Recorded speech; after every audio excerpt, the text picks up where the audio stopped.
용녀와 임도령. 옛날 서울에서 홀어머니를 모시고 사는 임도령이라는 사람이 있었지요. 가난한 살림에 끼니마저 거르게 되자 광주에 사는 친척 집으로 식량을 구하려고 길을 떠났습니다. 이른 봄철이라 남한산성에 도착하니 짧은 해가 지고 말았습니다. 날씨는 쌀쌀하고 아침부터 밥을 굶고 길을 떠났기에 지칠 대로 지쳐 있었지요. 산속의 어둠은 더욱 깊어만 갔습니다. 갑자기 하늘에서 먹구름이 일더니 억수 같은 비와 함께 강풍이 몰아쳤지요. 한치 앞을 내다볼 수 없게 되었습니다. 추위와 배고픔으로 몸은 떨리고 먼 길을 걸어온 다리는 후들후들 거렸지요. 그가 앞으로 갈수록 길은 더욱 험하기만 하였고 나뭇가지가 얼굴을 찔렀습니다. 죽을 힘을 다하여 산길을 헤매었으나 비오는 어둠 속에서 길을 찾기란 쉬운 일이 아니었지요. 정신없이 발을 내딛던 임도령은 한참 만에 자기가 길을 잘못 들었다는 사실을 깨달았습니다. 가면 갈수록 길은 더욱 껌껌해지고 사방은 어두움 뿐이었지요. 겁이 난 임도령은 배고픔도 추위도 다 잊어버렸습니다. 다시 오던 길로 되돌아 갈 수밖에 없다고 생각한 그는 제정신이 아닌데 발을 잘못 짚어 수차례 넘어지기도 하였지요. 그때 어디선가 반짝이는 불빛을 본 듯한 환각에 사로잡혀 버렸습니다. 그는 두 손으로 눈을 부비며 불빛을 다시 찾았지요. 틀림없이 비바람 속에서 반짝이는 불빛이 보였습니다. 그는 불빛을 찾아 있는 힘을 다하여 걸었지요. 보일 듯 말 듯한 깜빡이는 불빛이야말로 지금 그에게 살아날 수 있는 단 한 줄기의 유일한 희망이었습니다. 거의 기다시피 찾아간 그 집은 이상하리만큼 깊은 산중에 어울리지 않는 아름다운 집이었지요. 그의 마음은 말할 수 없었으나 마음 한구석에 이상한 생각이 들어 마음이 편치 못했습니다. 집안의 동정을 살폈지만 무서우리만큼 조용했고 이상하게 기분 나쁜 공기가 감도는 듯 하였습니다. 그러나 임도령은 용기를 내었지요. 떨리는 목소리로 주인을 불렀습니다. 여보시오, 주인 어른 계십니까? 아무런 대답이 없었지요. 임도령은 무서운 침묵에 소름이 끼쳤습니다. 그때 여자의 치마 끄는 소리가 나고 대문이 열렸지요. 이 밤중에 누구십니까? 아니, 당신은? 임도령은 소스라치게 놀랐지요. 문이 열리는 소리도 없이 허련히 대문을 열고 나타난 사람은 아리따운 처녀였습니다. 산속에서 처녀 혼자 살고 있다는 것도 이상한 일인데 그녀 용모가 너무나 빼어나 더욱 이상한 생각이 들었지요. 그러나 여자의 목소리가 얼마나 고운지 그만 넋을 잃고 서서 그 황홀한 모습에 정신을 잃고 있었습니다. 누구신지 모르오나 어서 안으로 드시지요. 저는 한양에서 사는 임도룡이라고 하는데 그만 길을 잃고 헤매다가 아, 네. 저는 용녀라고 합니다. 어서 안으로 드시지요. 그녀는 임도룡을 안방으로 인도하였지요. 그는 다시 한번 그녀의 아름다움에 감탄하며 그녀를 따라 방으로 들어갔습니다. 방 안에 들어선 그는 또 한번 깜짝 놀랐지요. 으리으리한 가구에는 자개가 반짝반짝거리고 아름다운 병풍이 방 안에 길게 둘러쳐져 있었습니다. 그만 두리번거리고 이리 좀 앉으세요. 용녀는 거리낌 없이 그를 아랫목으로 앉을 것을 권했으나 임도룡은 비에 젖은 초라한 행색으로 이 호화찬란한 방 안에 있다는 사실 하나만으로 송구스럽기 짝이 없었지요. 비를 맞으셨군요. 우선 이 수건으로 닦으세요. 임도룡은 이게 꿈이 아닌가 생각 들었지요. 우선 마음 놓으세요. 소녀는 지금껏 당신을 기다리던 몸, 모두가 오늘 밤을 위하여 마련한 것입니다. 나를 기다렸다고요? 너무나 뜻밖의 소리를 듣자 임도룡은 용녀의 얼굴을 빤히 쳐다보았지요. 겁내지 마십시오. 당신과 나는 옥황상제께서 점지하신 인연이라 이렇게 만나게 되었습니다. 나는 귀신이 아니고 또 당신이 꿈을 꾸고 계신 것도 아닙니다.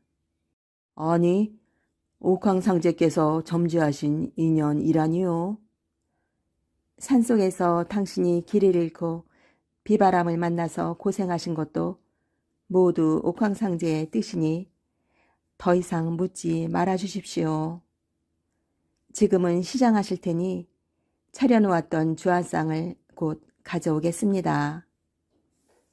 이렇게 말한 그녀는 자리를 떴고 혼자 남은 임도룡은 정말 이상한 일이라고 생각하며 다시 방 안을 둘러보았습니다.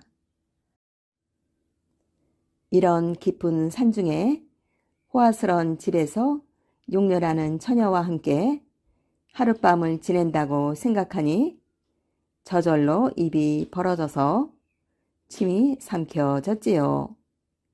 그러나 마음 한구석엔 약간의 의아심과 무서운 생각도 드는 것이었습니다.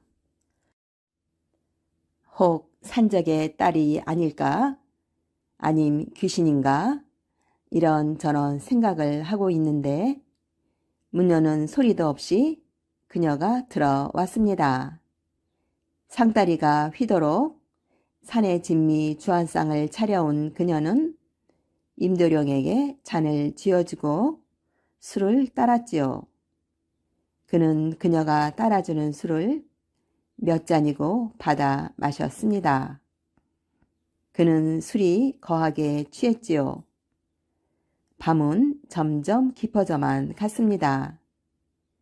그때까지도 그녀는 자기의 신분을 말하지 않았지요. 끝끝내 모르는 신분임에도 시간이 갈수록 그녀에게 연정을 느꼈습니다. 이젠 두려움을 잊고 있었지요. 서방님, 이젠 그만 상을 물리시고 비단 이불에 누우시지요. 조금 전까지도 없었던 비단 이불이 아랫목에 곧게 펴져 있었습니다. 서방님, 부탁 한 가지가 있습니다. 오늘 밤이 지나 내일이 되면 다시는 제 생각은 하지 마십시오. 아니, 용녀를 잊어버려야 한다니 내가 어찌 당신을 잊을 수 있단 말이오. 용녀의 알 수 없는 부탁을 받은 임도룡은 그렇게 꿈같은 하룻밤을 보내고 길을 떠나야만 했습니다. 그러나 그녀를 혼자 두고 가는 마음이란 아쉽기만 하였지요. 한참을 걸어가던 임도령은 모든 것을 뿌리치고 그녀와 함께 살고 싶다는 생각에 가던 길을 돌아섰습니다. 바로 그때 온 산이 쩌렁쩌렁 울리는 큰 소리가 나며 사람 소리가 들려왔지요. 임도령은 듣거라. 나는 이 산의 산신령이다. 너는 지금 마음을 돌이키고 어서 네 갈 길이나 가거라. 용녀는 500년 묵은 암구렁이다. 용녀가 구렁이라고요? 그럴 리가 없습니다. 엎드려 반문하는 도령이 고개를 들어 좌우를 살펴보니 산신령의 자취는 보이지 않았지요. 그는 자기가 헛소리를 들은 것으로 착각하고 그녀의 집을 찾아갔습니다. 그런데 참으로 이상한 일이 있었지요. 용녀가 있던 자리엔 그 아담한 집의 모습은 온데간데 없고 한 그루의 고목만 비스듬히 서 있었습니다. 그리고 그 옆엔 머리를 풀어 산발한 여자가 서 있었는데 그 얼굴은 자기와 어젯밤을 같이 지낸 용녀였지요. 그녀는 하늘만 뚫어지게 쳐다보고 있었습니다. 용녀, 아니 어째서 돌아오셨죠? 가다가 암구렁이란 말을 들은 모양이로군요. 그녀의 태도는 더없이 쌀쌀했고 금방이라도 달려들어 잡아 먹을 듯한 태도였지요. 잠시 후 그녀가 천천히 말을 이었습니다. 이제 와서 제 비밀을 감춰보아야 무슨 소용이 있겠어요? 전 500년 묵은 암구렁이입니다. 당신의 덕택으로 이제 나는 승천하는 길이니 모두 서방님의 덕입니다. 아무쪼록 편안히 계십시오. 말을 마친 용녀는 하늘로 빨려 올라갔습니다. 점점 조그맣게 보이는 그녀를 임도령은 미친 듯이 불러보았지요. 서방님, 잠시 후 제가 하늘로 오르던 자리에 비늘 3개가 떨어질 것입니다. 그 비늘이 떨어진 자리에 서방님 몇자리로 쓰십시오. 그럼 서방님 자손 중에 용맹한 장수가 꼭 나올 것입니다. 그렇게 그녀의 마지막 목소리가 울리고 그녀는 영원히 사라져 버리고 말았지요. 그러자 하늘에서 비늘 3개가 내려왔고 그 비늘은 떨어져 매화나무 3그루로 변하였습니다. 그 후 그는 나머지 여생을 살고서 그 매화나무 자리에 묻혔는데 용녀가 마지막으로 지상에 남긴 말이 그대로 들어맞았습니다. 임도령의 자손 중에는 큰 장수가 한 사람 나왔는데 그가 바로 임경업 장군이라고 합니다.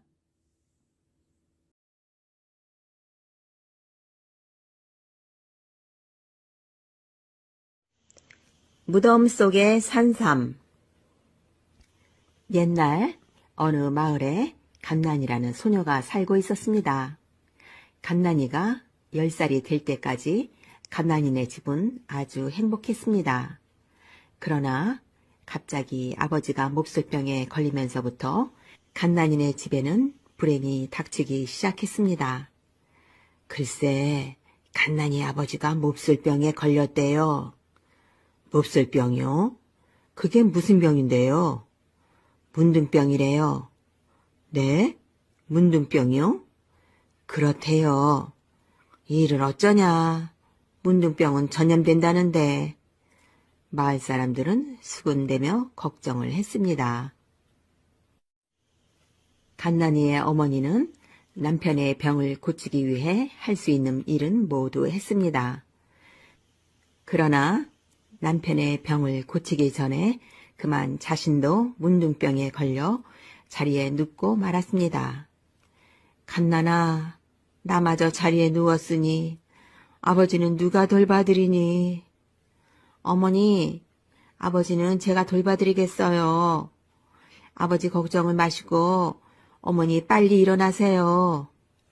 간난아, 내가 없더라도 아버지를 잘 돌봐드려야 한다. 어머니, 그런 말씀 마세요. 그러나 어머니는 끝내 병석에서 일어나지 못하고 아버지보다도 먼저 세상을 떠나고 말았습니다.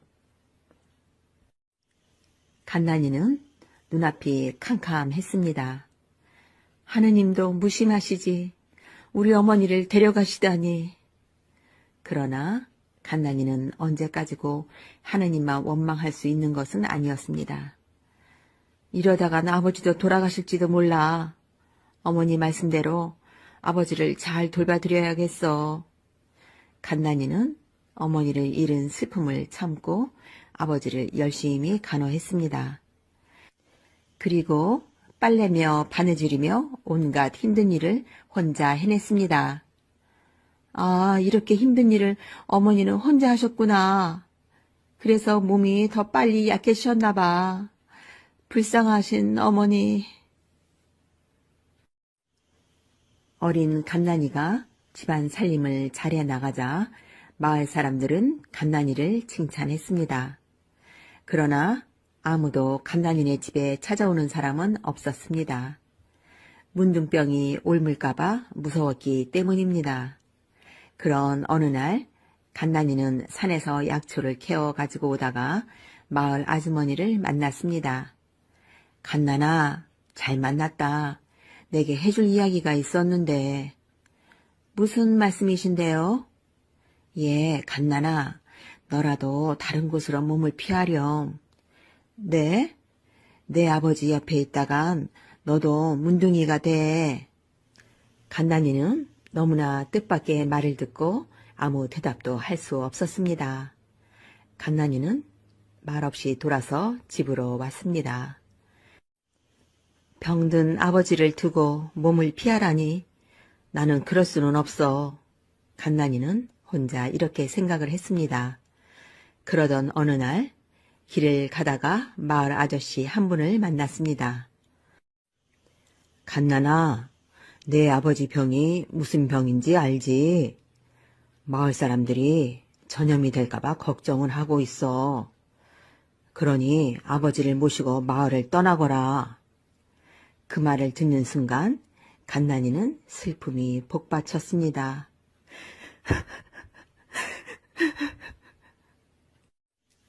간난이는 그날 하루 종일 눈물을 흘렸습니다. 고맙고 친절했던 이웃들이 문둥병이 무섭다고 우리 마을에서 내쫓으려고 하는구나. 간난이는 마을 사람들이 아버지와 자기를 마을에서 내쫓기 전에 빨리 아버지의 병을 고쳐야 한다고 생각을 했습니다. 내일부터는 더 깊은 산으로 들어가 약초를 캐야지. 깊은 산속에는 신기한 약초가 많을 거야. 간난이는 다음 날부터 깊은 산속으로 들어가 약초라고 알려진 것들을 모두 캤습니다. 어떻게 해서든 아버지의 병을 고쳐드려야 할 텐데. 간난이는 가시덤불에 손이 긁히는 것도 모르고 산속을 헤맸습니다. 간난이는 자나 깨나 아버지의 병을 고쳐드려야 한다는 생각밖에는 없었습니다. 간난이는 날마다 깊은 산속을 헤매며 약초를 캐다가 정성껏 다려 아버지께 드렸습니다. 간난아, 내 고생이 너무 심하구나. 이제 약초는 그만 캐거라. 내 병에는 약이 없다는 걸 나는 잘 알고 있단다. 아버지, 그런 말씀 마세요. 모든 병에는 꼭 약이 있다고 의원님이 그러셨어요. 얘야, 그런데 내 손이 왜 그러냐. 숲속을 다니느라고 가시덤불에 긁혀 찢어졌구나. 제 손은 아무렇지도 않아요. 불쌍한 것. 그 곱돈 손을 다 버렸구나. 아버지는 간난이의 손을 잡고 말없이 눈물을 흘렸습니다. 아버지, 울지 마세요. 아버지는 꼭 옛날처럼 건강해지실 거예요. 나만 건강해지면 뭘 하니. 내 엄마는 나 때문에 벌써 이 세상 사람이 아닌데. 이제 우리 집은 다시 옛날처럼 될 수는 없어. 아니에요, 아버지. 아버지의 병이 나으시면 어머니는 하늘나라에서도 기뻐하실 거예요. 간난이는 눈물이 계속 쏟아져 더 이상 아버지 앞에 앉아 있을 수가 없었습니다. 간난이는 빈 약사발을 들고 밖으로 나와 하염없이 눈물을 흘렸습니다. 간난이의 아버지의 병은 세월이 흘러도 낫지 않았습니다. 마을 사람들은 이제 간난이를 보아도 피해 다녔습니다. 아버지와 나를 마을에서 쫓아내지 않는 것만 해도 다행이지. 간난이는 이렇게 생각했습니다. 아버지의 병이 낫지 않자 간난이는 새벽마다 신령님께 치성을 드렸습니다. 신령님께 비옵니다. 불쌍한 우리 아버지 문둥병을 고쳐주세요.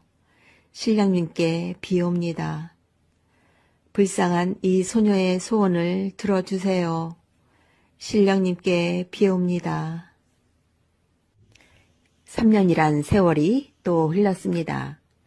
3년 동안을 간난이는 하루도 빼놓지 않고 새벽마다 신령님께 치성을 드렸습니다. 그래도 간난이 아버지의 병은 조금도 나아지지 않았습니다.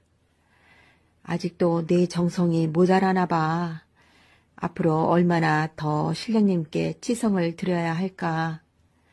간난이는 제 정성이 모자란다고 생각하며 신령님을 원망하지 않았습니다.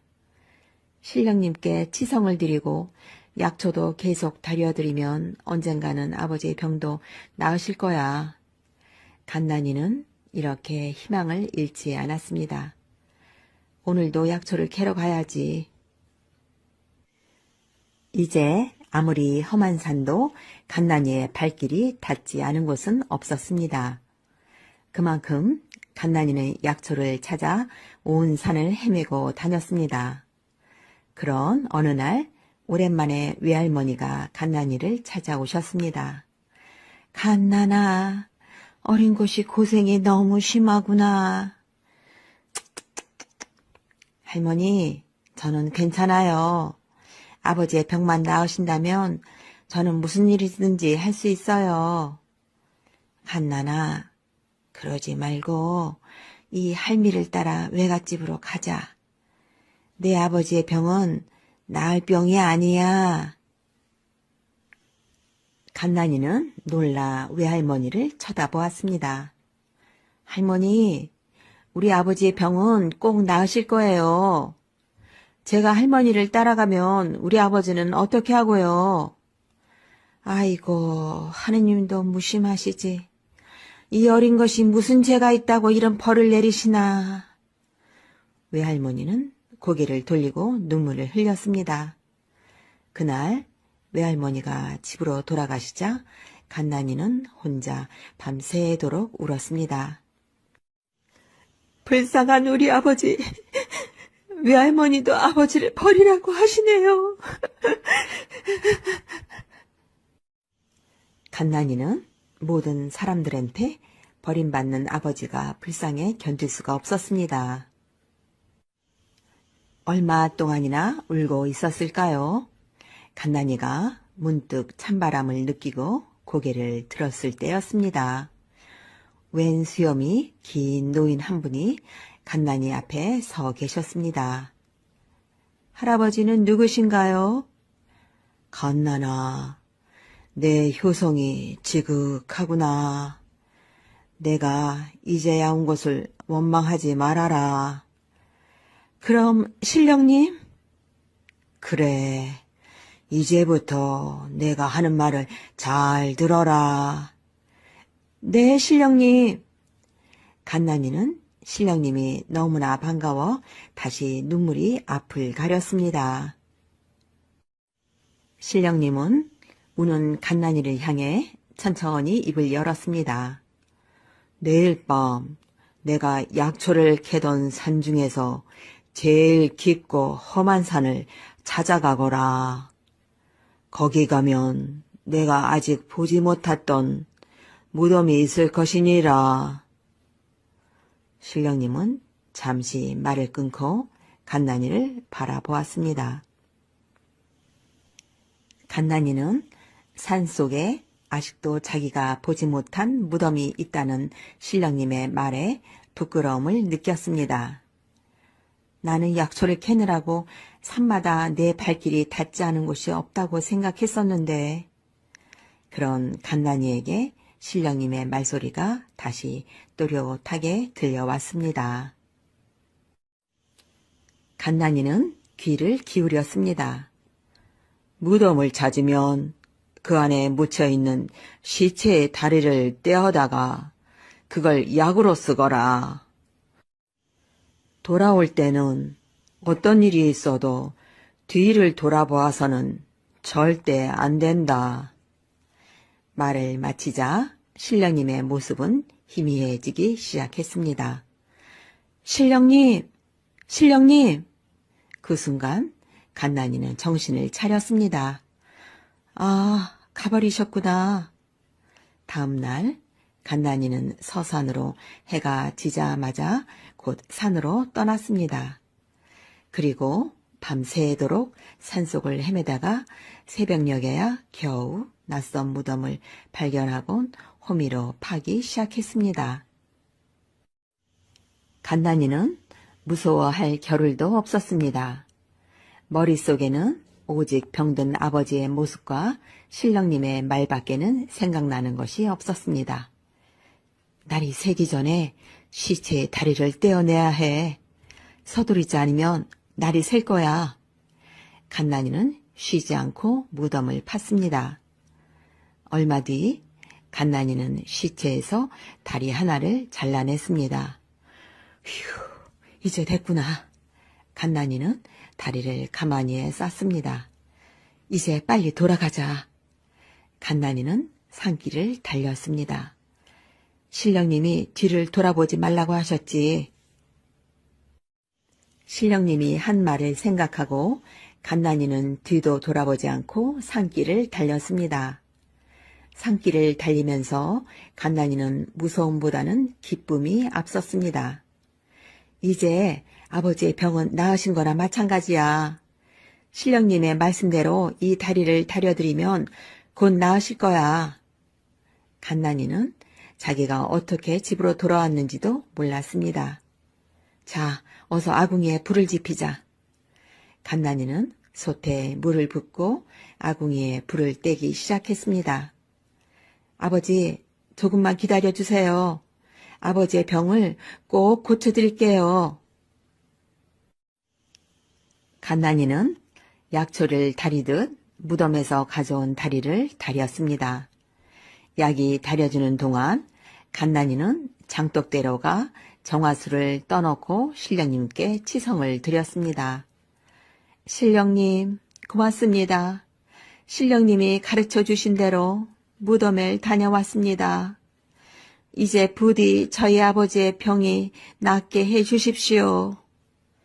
치성을 드리고 난 간난이는 약을 짜기 시작했습니다. 신령님이 가르쳐 주신 약이니 틀림없이 효용이 있을 거야. 간난이의 마음은 두근거렸습니다. 자, 이제 아버지께 갖다 드리자. 간난이는 약사발을 들고 방으로 들어갔습니다. 아무것도 모르는 아버지는 여느 때처럼 약을 받아 마셨습니다. 갓난아, 이 약은 다른 약과 맛이 다르구나. 아버지, 어서 드세요. 이 약은 꼭 효용이 있을 거예요. 갓난아, 내가 고생하는 생각을 해서라도 내가 빨리 나아야 할 텐데. 아버지, 제 걱정은 마세요. 갓난이는 코끝이 찡해지며 눈물이 핑 돌았습니다. 갓난이는 아버지 앞에 앉으면 눈물부터 쏟아졌습니다. 아버지는 꼭 나으실 거예요.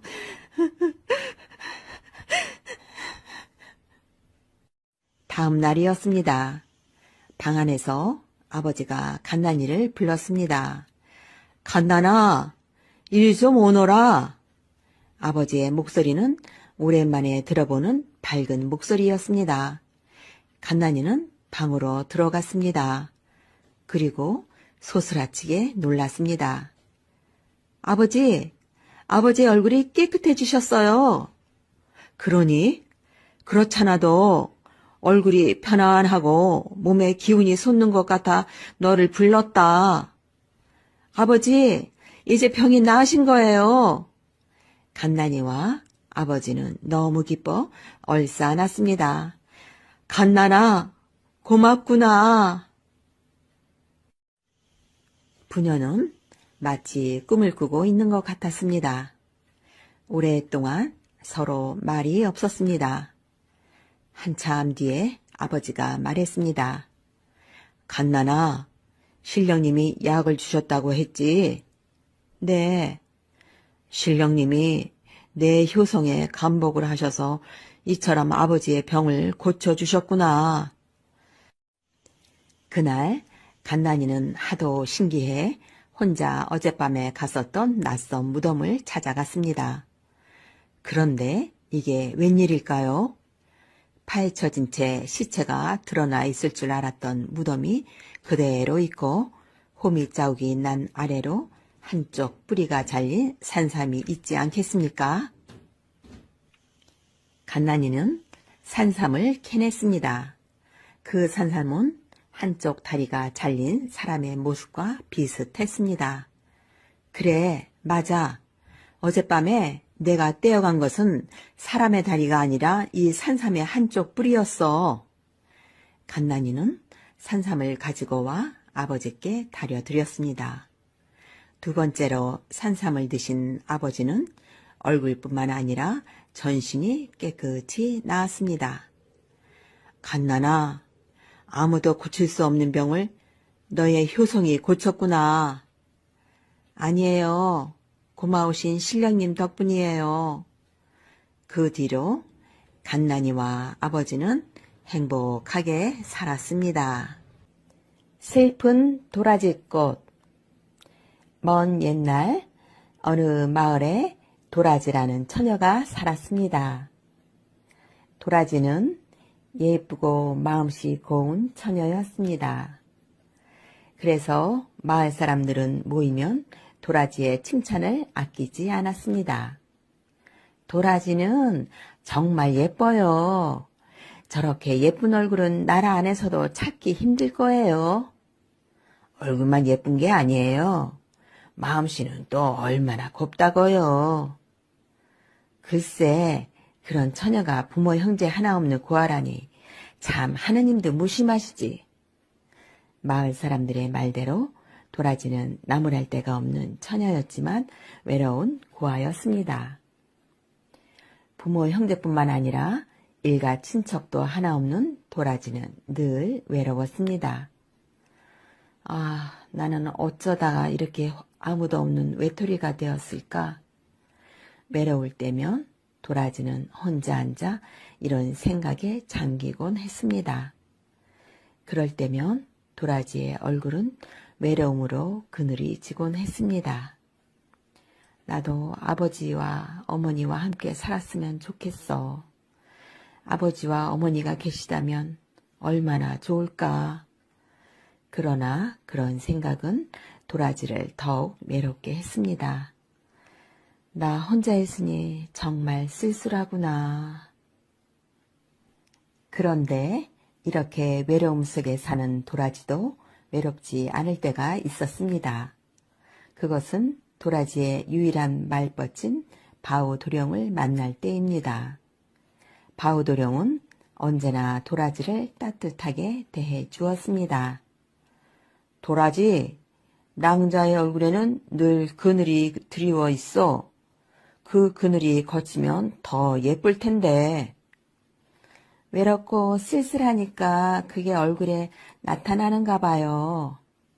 도라지, 자꾸 외롭다고 생각하지 말아요. 앞으로 외롭지 않은 도라지가 되려고 노력을 해봐요. 어떻게 하면 될까요? 바우도령은 생각에 잠겼다가 조용히 입을 열었습니다. 도라지, 우선 스스로 외롭지 않게 살겠다고 마음을 가져봐요. 외로운 사람이 그런 마음을 갖는다고 외롭지 않나요? 그렇소. 사람에게는 마음보다 중요한 게 없어. 일단 마음을 먹으면 사람은 그 마음을 따라가게 되는 것이오. 도라지는 바우도령의 말을 귀담아 들었습니다. 그리고 이렇게 생각을 했습니다. 이상해. 바우도령님의 말을 듣고 있을 때는 조금도 외롭지가 않아. 도라지와 바우도령은 날이 갈수록 더욱 가까워졌습니다. 혼자 사는 도라지가 힘든 일을 할 때는 바우도령이 도와주곤 했습니다. 도라지, 힘든 일이 있으면 나에게 맡겨요. 네, 도련님. 그 대신 도라지의 얼굴이 밝아졌으면 좋겠소. 하하하. 도라지도 웃음이 나왔습니다. 그러던 어느 날이었습니다. 바우도령이 도라지의 어깨를 잡고 말했습니다. 도라지, 나중에 나의 아내가 되어주겠소? 도라지는 부끄러워했습니다. 그날 이후 도라지는 바우도령의 말을 하루도 잊지 않았습니다. 나는 이제 외롭지 않아. 나에게는 바우도령님이 계시니까. 바우도령이 옆에 없을 때도 도라지는 바우도령을 생각하면 마음이 포근해지는 것을 느꼈습니다. 도라지는 바우도령을 만나면 오래도록 이야기를 주고받았습니다. 도라지의 얼굴은 몰라보게 밝아졌습니다. 요즘 도라지의 얼굴이 밝아지는 걸 보니 내 마음도 좋구려. 제 얼굴이 밝아지는 건 도련님 덕분이에요. 하하하. 그럼 우린 날마다 만나야겠소. 도라지는 하루하루가 행복했습니다. 그런 어느 날 바우도령의 뜻밖의 말에 도라지의 행복은 산산이 부서지고 말았습니다. 도라지, 내가 없어도 혼자 지낼 수 있겠소? 무슨 말씀이세요? 바다 건너 중국으로 공부를 하러 가게 되었소. 네? 도라지는 눈앞이 캄캄했습니다. 도라지, 공부를 다 하려면 10년이 걸려. 꼭 돌아올 테니 힘들어도 참고 기다려 주오. 도라지는 그만 울음을 터뜨렸습니다. 며칠 뒤 바우도령은 중국 땅으로 떠났습니다. 바우도령이 떠난 뒤 도라지의 얼굴에는 다시 옛날처럼 그늘이 졌습니다. 아, 10년 동안을 어떻게 기다리나. 도라지는 눈물과 한숨으로 세월을 보냈습니다. 그러다 문득 도라지는 지난날 바우도령이 했던 말을 생각했습니다. 사람에게는 마음보다 중요한 게 없다고 도련님이 말씀하셨지. 그래, 슬퍼하는 마음보다는 희망을 가지고 도련님을 기다려야 해. 도라지는 스스로 힘을 냈습니다. 도련님을 기다리는 동안 나도 공부를 하자. 도라지는 바우 도령이 돌아올 때까지 공부를 하기로 하고 집을 떠나 절로 갔습니다. 깊은 산속에 있는 절에서 도라지는 큰 스님을 만났습니다. 스님, 절에서 살고 싶어 왔습니다. 절에서 살고 싶다고? 네, 밥도 짓고 나물도 캐고 빨래와 청소도 제가 하겠습니다. 그 대신 절에 살면서 스님한테 글을 배우고 싶습니다.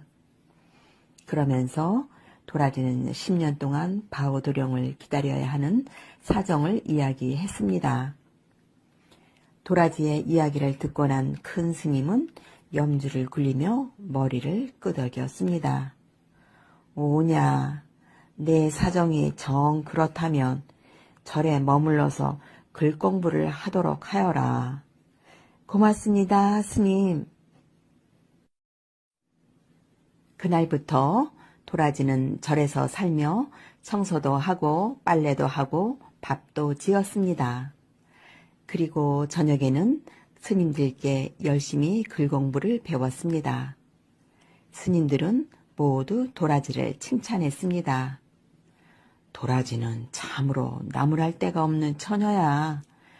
부지런하고 마음씨 곱고 얼굴도 예쁘고. 큰 스님도 도라지를 칭찬했습니다.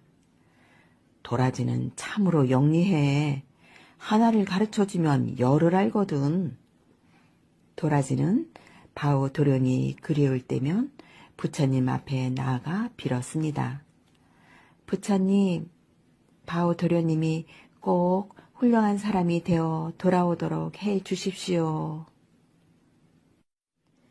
한 해, 두 해, 세월이 흘렀습니다.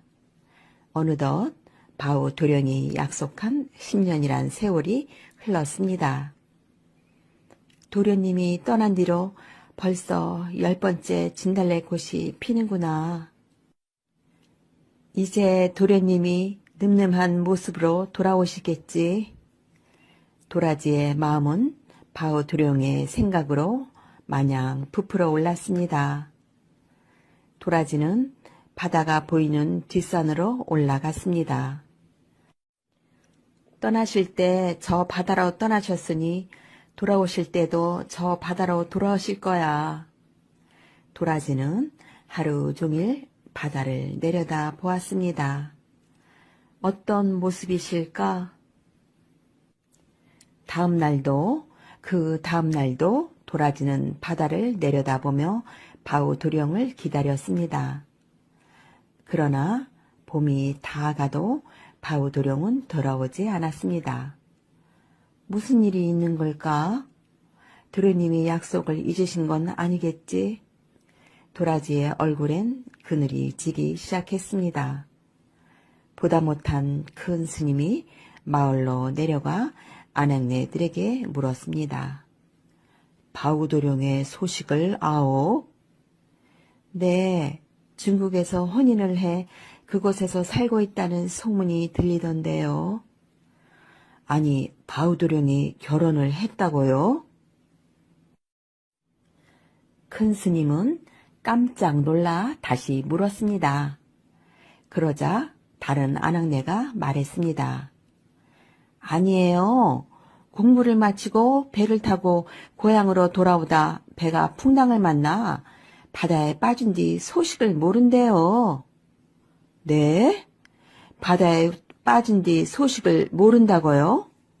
큰 스님은 이번에도 깜짝 놀랐습니다. 큰 스님은 바우 도령을 애타게 기다리는 도라지의 모습이 떠올랐습니다. 큰일이야. 도라지가 불쌍하게 되었어.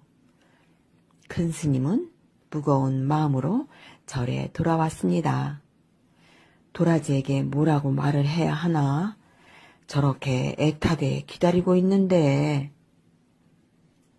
큰 스님은 망설이다 입을 열었습니다.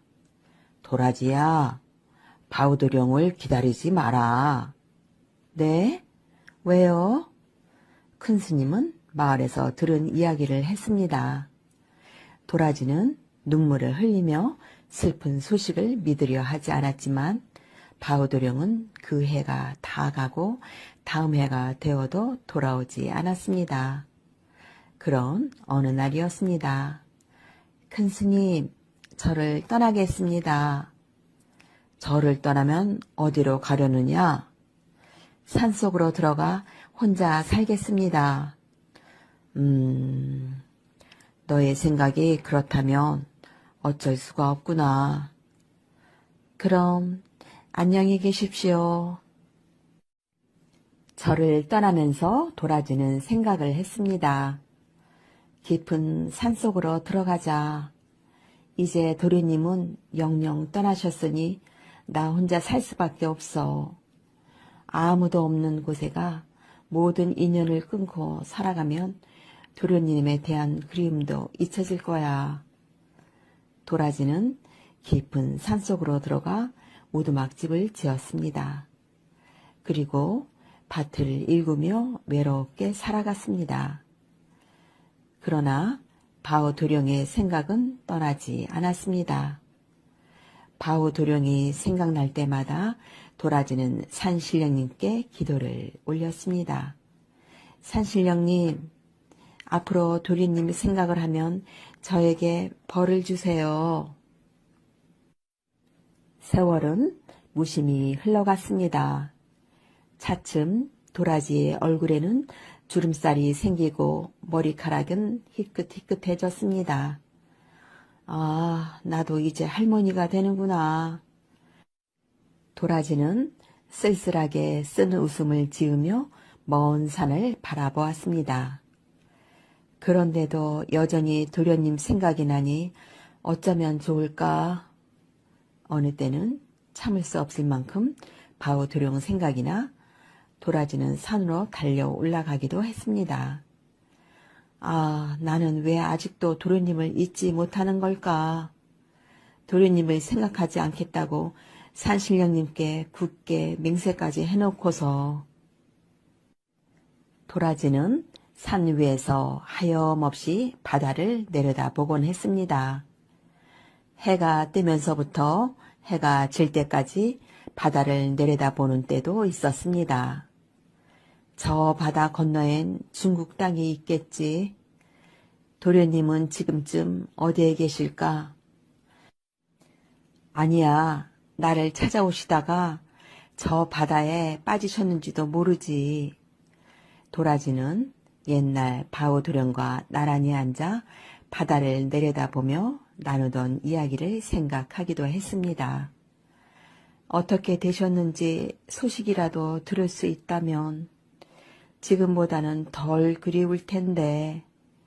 도라지의 주름진 얼굴에는 어느새 눈물이 주르르 흘렀습니다.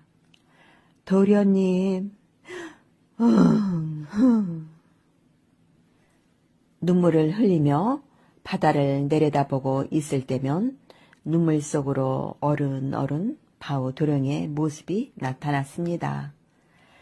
바오도령의 모습은 점점 커져서 먼 바다 위 하늘에 가득 찼습니다. 도련님, 도련님. 도라지가 부르면 바오도령의 다정한 목소리가 들려왔습니다. 아, 도라지, 잘 있었어? 약속을 지키지 못해 미안하오. 도련님, 가까이 오세요. 도라지, 당신은 아직도 나를 기다리고 있구려. 너무 오랫동안 기다리게 해 미안하오. 도라지가 하늘 가득 떠오르는 바오도령을 향해 안을 듯 팔을 벌리면 바오도령은 서서히 바다 너머로 모습을 감추었습니다. 도련님, 도련님, 가지 마세요. 도라지, 이젠 나를 더 기다리지 마오. 부디 잘 있어. 도라지. 바우도령의 모습과 함께 다정한 목소리도 가물가물 멀어지며 수평선 너머로 사라졌습니다. 도련님, 도련님, 어디로 가세요? 제발 저를 혼자 두고 떠나지 마세요. 도라지가 소리내 울며 쫓아갔지만 바우도령의 모습은 흔적도 없이 사라졌습니다. 도련님, 또 저만 남겨두고 가셨군요.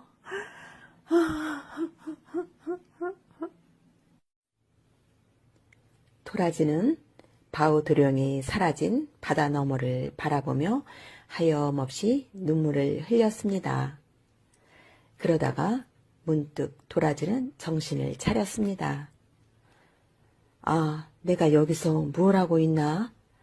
해는 지는 것도 모르고 울고만 있었나? 어서 내려가자. 그런 어느 날이었습니다. 그날도 도라지는 산에서 바다를 바라보고 있었습니다. 그런데 어디선가 도라지를 부르는 소리가 들렸습니다. 도라지야. 누굴까? 그때 문득 도라지 앞에 긴 수염이 난 할아버지 한 분이 나타나셨습니다. 도라지는 앞에 나타난 할아버지가 산신령님이라는 것을 알 수 있었습니다. 아, 산신령님. 도라지야, 너는 어찌 나이가 들어서도 내 마음의 슬픔을 다스리지 못하느냐? 도라지는 부끄러웠습니다.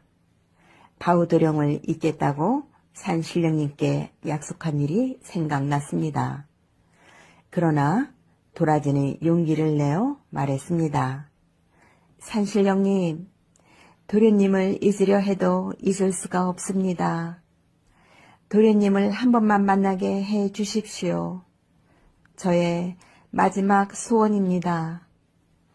도라지의 눈에서는 눈물이 비오듯 흘렀습니다. 산신령님은 무서운 목소리로 도라지에게 말했습니다. 너는 내가 한 말을 잊었느냐? 바우도령을 잊지 못할 때는 벌을 받겠다고 하지 않았느냐? 네, 하지만 도련님을 잊을 수가 없습니다. 산신령님, 도련님을 한 번만. 안 되겠구나, 도라지야. 너는 앞으로 죽지도 말고 늙지도 말고 바우도령이나 기다려라. 산신령님의 말이 끝나자 도라지는 선 자리에서 꼼짝할 수가 없었습니다.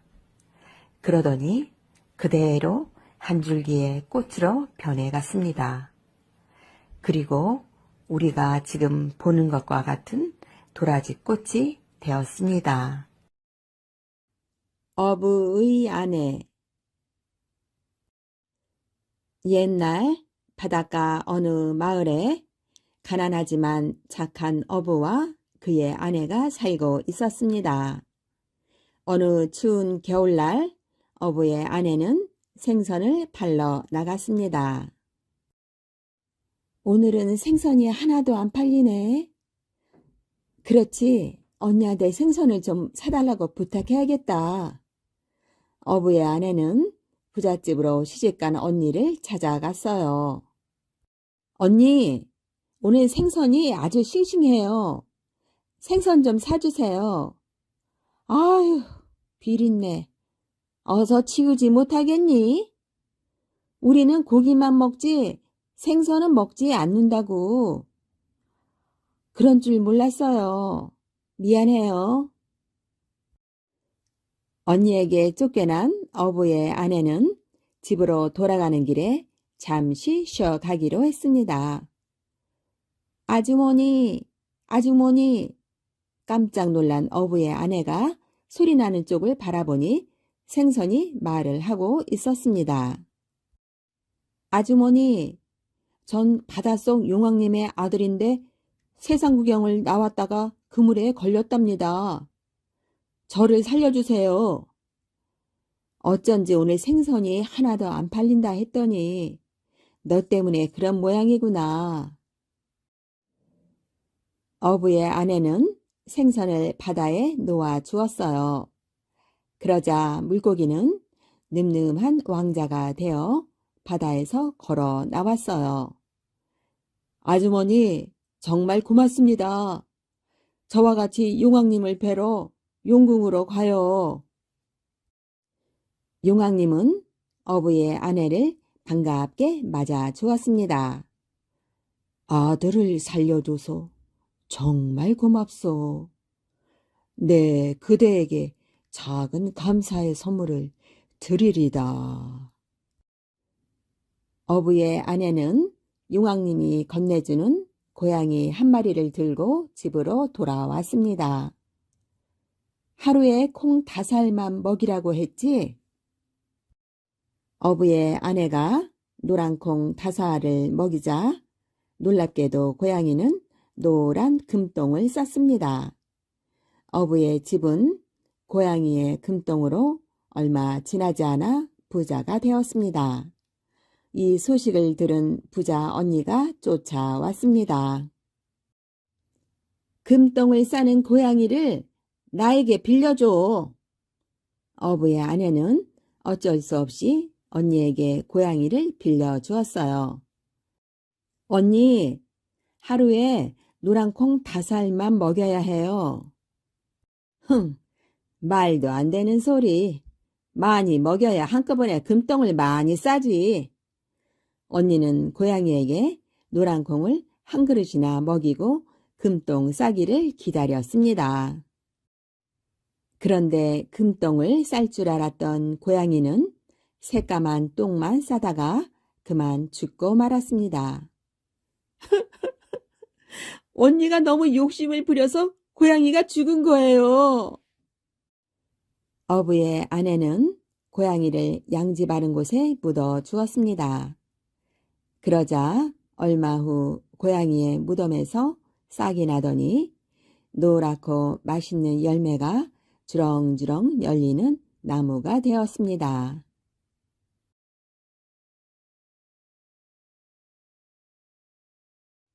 말하는 새. 먼 옛날 어느 나라에 한 임금이 살았어요. 결혼한 지 10년이 지났지만 왕비한테 아이가 안 생기는 거예요. 하는 수 없이 임금은 작은 왕비를 맞아들였어요. 작은 왕비가 아이를 가졌어요. 임금은 어찌나 기쁘던지 작은 왕비만 좋아했지요. 그러니 큰 왕비 마음이 어땠을까요? 샘도 나고 화도 나서 어쩔 줄 몰라 했지요. 드디어 작은 왕비가 아이를 낳는 날이 되었어요. 큰 왕비는 구렁이 한 마리를 옷자락에 감추고 들어가 작은 왕비가 낳은 아이와 구렁이를 슬쩍 바꿔치기 했어요. 그러곤 놀라는 척하며 소리를 질렀어요. 아이고, 이를 어쩌면 좋아. 작은 왕비가 구렁이를 낳았네. 큰 왕비는 임금에게 뻔뻔하게 거짓말을 했지요. 소문이 나면 안 되니 이 구렁이는 제가 몰래 내다 버릴게요. 이러고는 작은 왕비의 아이를 산에 내다 버리는 거예요. 작은 왕비는 다음 해에도 그 다음 해에도 아이를 낳았어요. 그때마다 큰 왕비는 쥐나 고양이로 바꿔치기 했지요. 물론 진짜 아이는 모두 산에 버렸고요. 다행히 그 산에 사는 할아버지가 아이 울음소리를 듣고는 얼른 아이를 안고 집으로 돌아왔어요. 여보, 이 아이는 하늘이 내려주신 선물이 틀림없어. 맞아요. 우리 함께 정성껏 기르기로 해요. 이렇게 세 아이는 차례대로 노부부의 자식이 되었어요. 첫째와 둘째는 사내 아이였고 막내는 계집 아이였지요. 새 아이는 노부부의 사랑을 듬뿍 받으며 무럭무럭 자랐답니다. 그런데 이를 어쩌면 좋아요. 노부부가 같은 병에 걸려 같은 날 죽고 말았지 뭐예요. 어린아이 셋이 앞으로 어찌 살까요? 앞날이 막막했지요. 그러던 어느 날 흰 수염을 길게 늘어뜨린 할아버지가 그 집을 찾아왔어요. 너희들이 잘 살려면 말하는 새를 찾아야 한다. 서쪽으로 곧장 백리를 가보거라. 다만 셋이 함께 가지 말고 한 명씩 가야 한다. 이 말만 남기고 할아버지는 온데간데 없이 사라졌지요. 먼저 큰오빠가 말하는 새를 찾아 떠나기로 했어요. 큰오빠는 쇠막대기 하나를 마당에 꽂으며 말했어요. 내가 살아있으면 막대기가 계속 반짝거리고 내가 죽으면 이 막대기가 검게 변할 거야. 큰오빠는 두 동생을 남겨두고 길을 떠났지요. 얼마쯤 가는데 흰수염 할아버지가 다시 나타나 말했어요. 길을 가다 보면 뒤에서 이상한 소리가 들릴 게다. 하지만 절대 뒤돌아보지 말고 앞만 보며 가야 한다. 할아버지와 헤어진 뒤 큰오빠는 계속 서쪽으로 걸어갔어요. 가면 갈수록 나무는 점점 우거지고 길은 점점 좁아졌지요. 해도 저물지 않았는데 사방이 어두컴컴해지고 숲을 사이에선 이름 모를 산짐승 울음소리까지 들렸어요. 와들와들 떨면서 한 발 한 발 걷고 있는데 정말 뒤에서 이상한 소리가 들리는 거예요. 이히히히히 저놈 잡아라. 겁에 질린 큰오빠는 엉겁결에 뒤를 돌아보고 말았어요. 그 순간 마당에 꽂혀있던 쇠막대기가 시커멓게 변하지 뭐예요. 막내야, 형한테 무슨 일이 생겼나 봐. 이번엔 내가 가봐야겠다. 작은 오빠도 쇠막대기 하나를 마당에 꽂아놓고 길을 떠났지요. 얼마쯤 가는데 흰 수염 할아버지가 다시 나타나 말했어요. 무슨 소리가 들려도 절대 뒤돌아보지 말아라. 어느덧 작은 오빠도 으스스한 산속으로 들어왔어요. 조심조심 걷는데 뒤에서 이상한 소리가 들리는 거예요. 이히히히 저놈 잡아라. 작은 오빠도 그만 뒤를 돌아보고 말았지요. 그 순간 작은 오빠가 꽂아둔 쇠막대기도 시커멓게 변했어요. 이제 남은 건 막내뿐이었어요. 막내는 오빠들을 찾아 서쪽으로 길을 떠났어요. 얼마쯤 가는데 흰수염 할아버지가 다시 나타나 말했어요.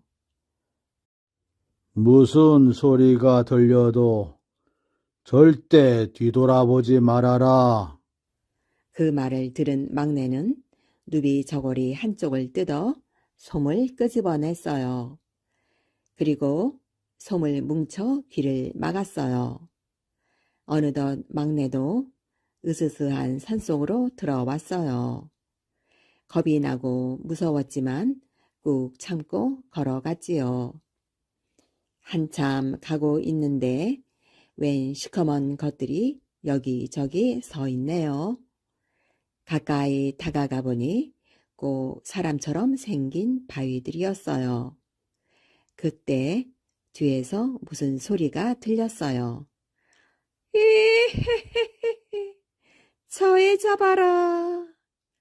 막내는 두 귀를 꼭 막고 앞만 보고 걸었어요. 막내야, 나도 같이 가. 이번에는 오빠들 목소리가 귓가에 들리는 거예요. 하지만 막내는 이를 악물고 앞만 보며 걸었어요. 한참을 정신없이 걷다 보니 저만치 앞에 밝은 빛이 보였어요. 막내는 빛이 비치는 곳으로 후다닥 달려갔어요. 춤추고 있는 소나무 위에 신비한 새 한 마리가 앉아 있었어요. 흰수염 할아버지가 일러준 말하는 새였지요. 말하는 새는 막내에게 호리병 하나를 건넸어요. 얘야, 먼 길 오느라 애썼구나. 이걸 받으렴. 그 속엔 신비한 약물이 들어있단다. 막내는 조심스레 호리병을 받았어요. 말하는 새가 막내의 어깨에 사뿐히 올라 앉았어요. 자, 이제 나와 함께 너의 집으로 돌아가자꾸나. 막내는 발길을 돌려 으스스한 귀신 산으로 다시 들어갔어요. 말하는 새가 길가의 바위들을 가리키며 말했어요. 얘야, 신비한 약물을 바위 위에 뿌려보아라. 막내는 호리병 뚜껑을 열고 약물을 조심스레 뿌렸어요. 바위에 또도독, 저 바위에 또도독. 그러자 놀라운 일이 일어났어요. 바위들이 꿈틀꿈틀 움직이더니 사람으로 변하지 뭐예요. 큰 오빠와 작은 오빠도 이 바위들에 있을 거야. 막내는 약물을 뿌리면서 앞으로 나아갔어요. 그러자 작은 바위 하나가 꿈틀대더니 하품을 해요. 잠 한번 잘 잤네. 곧이어 옆에 바위도 꿈틀대더니 지지개를 펴요. 짜짜짜. 내가 너무 오래 잤나? 막내가 보니 큰오빠랑 작은 오빠예요. 막내는 두 오빠를 얼싸안고 좋아서 팔쩍팔쩍 뛰었지요. 새 아이는 말하는 새와 함께 무사히 집으로 돌아왔답니다.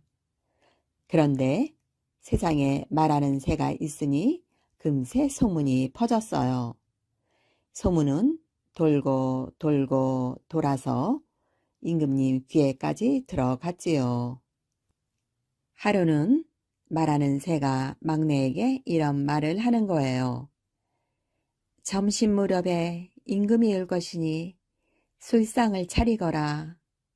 안주로는 오이를 내놓되 그 위에 모래를 뿌려야 한다. 막내가 고개를 갸우뚱하며 물었지요. 아니, 임금님이 드실 오이에 모래를 뿌리라고요? 내가 시키는 대로 하렴. 그래야 너희가 잘 살게 된단다. 막내는 밭에 가서 커다랗고 길쭉한 오이를 하나 따왔어요. 그러고는 그 위에 모래를 솔솔 뿌렸지요. 임금이 도착하자 막내는 얼른 술상을 내왔어요. 마침 목이 마르던 임금은 술을 벌컥벌컥 들이켰지요. 그러고는 오이 하나를 집어 입에 넣었어요. 으저적, 아자작, 물에 씹히는 소리가 막내 귀에까지 들렸어요. 임금은 씹던 오이를 퇴퇴 뱉고는 불같이 화를 냈어요. 괘씸한 것! 감히 임금한테 모래투성이 오이를 내놓다니! 막내는 어찌할 바를 몰라 했지요. 바로 그때 말하는 새가 임금을 큰 소리로 꾸짖었어요. 자기 새끼 버린 줄은 모르면서 오이에 모래 든 것은 어찌 그리 쉽게 하느냐. 참으로 고약한 아비로구나. 그제야 임금은 모든 사실을 알게 되었지요. 임금은 새 아이를 데리고 궁궐로 돌아왔어요. 그리고 혼자 쓸쓸히 지내는 작은 왕비를 찾아갔지요. 내가 고약한 큰 왕비한테 속아서 당신과 아이들한테 큰 죄를 지었구려. 미안하오. 임금은 작은 왕비에게 용서를 빌었어요. 작은 왕비는 새 아이를 끌어안고 펑펑 눈물을 쏟았지요. 그 뒤로 새 아이는 왕자와 공주가 되어 행복하게 잘 살았습니다.